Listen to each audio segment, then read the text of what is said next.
Hey everyone, RG with RG Fan Reacts here, coming at you on a Friday morning.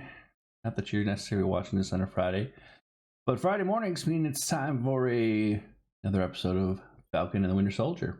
So, last time on Falcon and Winter Soldier, we got to really meet John Walker, the new Captain America. Got an impressive resume, kind of a douchebag. You know, they really made you hate him real good. Hashtag not my captain. So we dealt a lot with the captain trying to work together with Falcon and Bucky, but they're not having any part of it. You know, not their captain.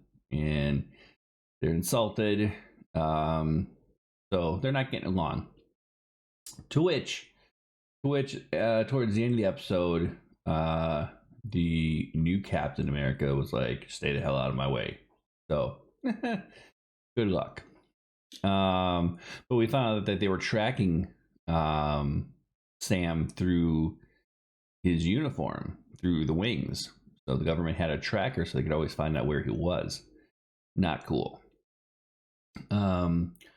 Also, side story was interesting where they're doing some social commentary here on kind of some of the race issues, which is I like the way they're doing it. It's not heavy-handed, and it's just it's putting these characters through actual scenarios that actually happen out there on a regular basis, right?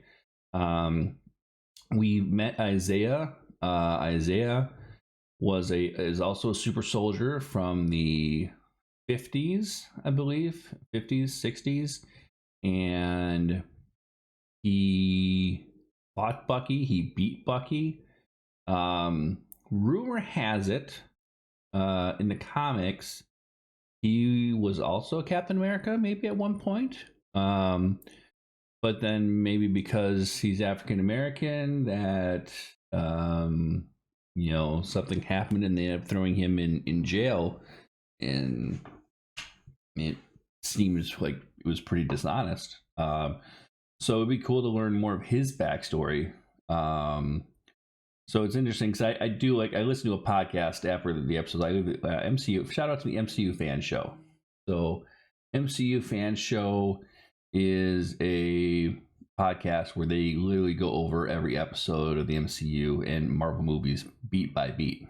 And I always listen to that podcast after I watch an episode because I love hearing, because they know the comics. So I love hearing a little bit of that. So found out that there is, that Isaiah was in the comics. His nephew or grandson who opened the door is actually a character in the comics. Battlestar is a guy in the comics. I just love finding out all this stuff. It's like, ooh, okay. I like knowing what comes from the comics and what's kind of made up. So, but they are good in that podcast. They never really spoil. They haven't seen anything going forward, so they can't spoil the show or anything. They can only tell you how it relates to the comics. So I love those guys. I highly urge you to check them out if you like podcasts and really deep dives into these episodes. MCU Fan Show. Free shout out. They don't even know who I am. So that was interesting. And then they come out of Isaiah and, they had the miss, when it kind of asked Sam, while he was causing problems, and he wasn't not causing problems, but like, is there a problem? And like, don't you know who this is? And then it's like, oh, I'm sorry. Then, it's just, how sometimes, they question the black guy, but then it's the white guy who actually was the one who was in violation, of something. So it's good. I really do. I liked the way they did it. I appreciate anything that makes you think, and that opens your eyes and isn't heavy-handed. It has to serve the story, and this does serve the story when they do that kind of stuff, and I've been really impressed. So,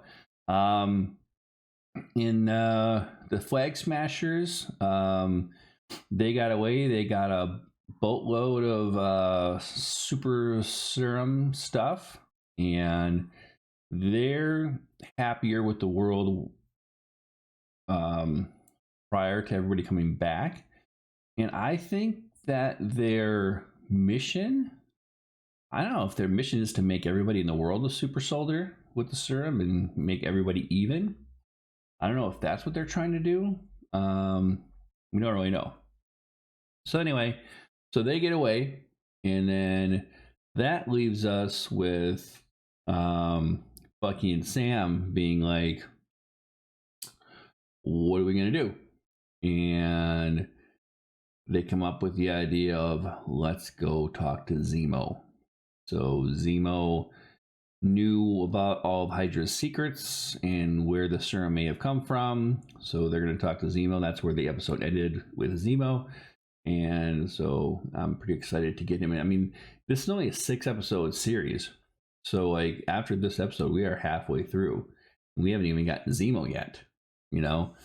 So this will be interesting, but super excited, loving this show. Absolutely love this show. I am a Marvel MCU fanboy. I am.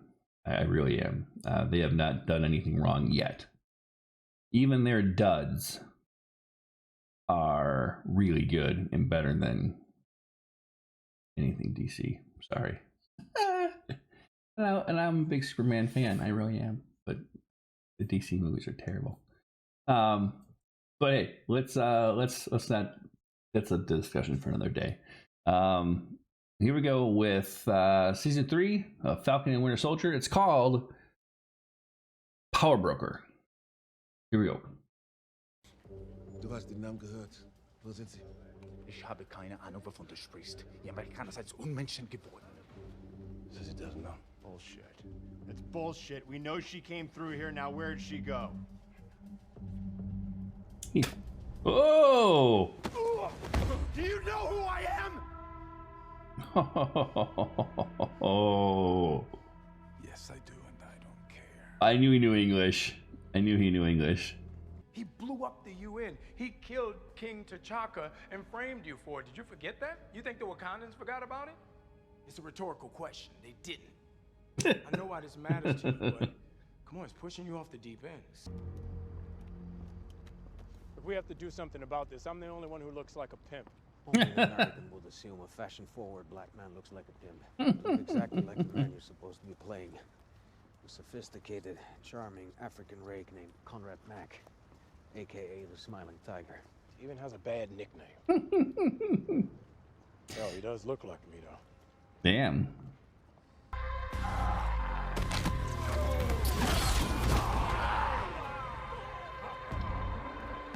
Oh, they've got him on camera. No.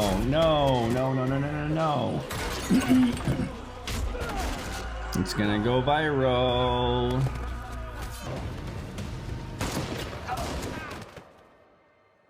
What? They got a friend? Seem to have a guardian angel. Well, this is too perfect. Sharon! Nice! Sharon? Oh my god, that's awesome. Promise me everything. Sharon, wait. So what are you doing here? I stole Steve's shield, remember? I also took the wings for your ass so that you could save his ass from his ass. I do haven't had the Avengers to back me up, so I'm off the grid in Madripoor. Hey, don't blow that smoke at me. I was on a run, too. Is big difference. How have we never heard about this? Because before I was able CIA. to complete my work, I turned to dust. Then when I returned, it was 5 years later. The program had been abandoned, so I came here. The power broker was more than happy to fund the recreation of my work.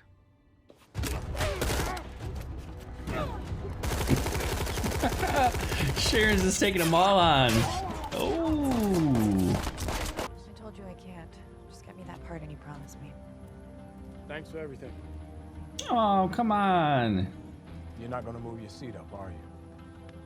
No. She's not gonna be along for the rest of the show. Come on. We've got a big problem. Actually, a couple of them. I'll tell you in the car. Let's go.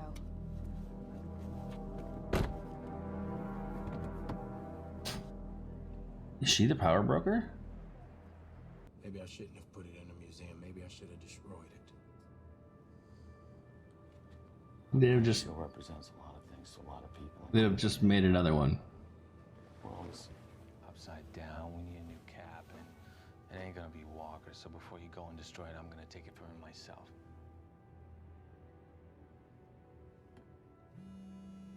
Okay. Yeah.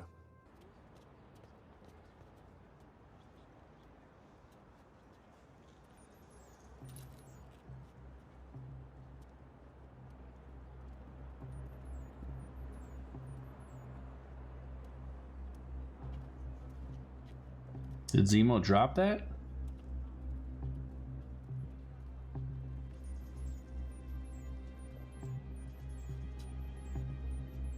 Are these explosives or trackers?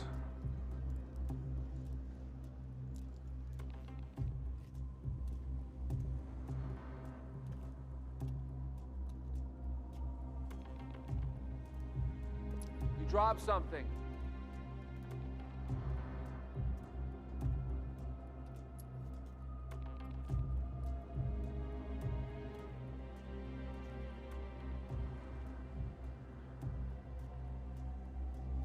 I was wondering when you were gonna show up.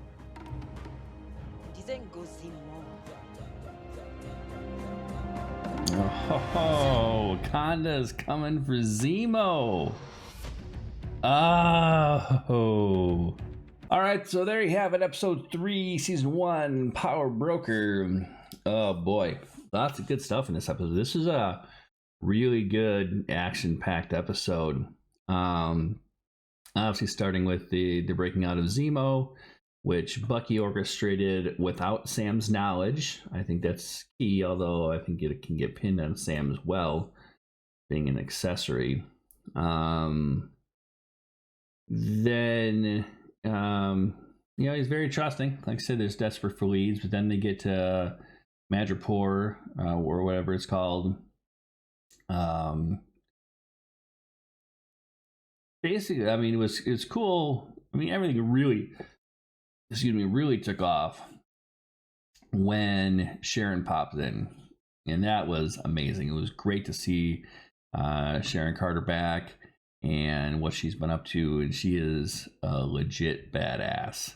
So her just taking on all the assassins in the between the freight cars or whatever, not freight cars, it's not a railway, containers, shipping containers, that's it.